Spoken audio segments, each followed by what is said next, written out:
tiered cake for today's video. Hi mga beshi ko! So, another voiceover na punta karon no? Kaya atong mga old videos nga natambak yung pag-ayo sa atong gallery no?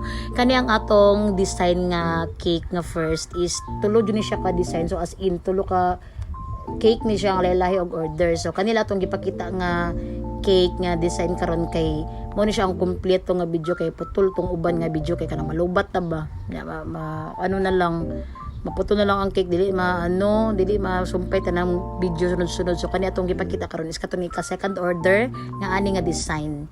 So atong gigamit kana na kita ninyo nga whipped cream lang ni siya, dili siya white chocolate no. Whipped cream siya nga gibutangan nako og liquid whipped cream ug katong na whip na nga whipped cream. So ana ko video ani nga lahi nga giunsa na ko ni ang atong drip nga whipped cream ang gamit. Kasagaran sa mga golden nga mga birthdays like 50th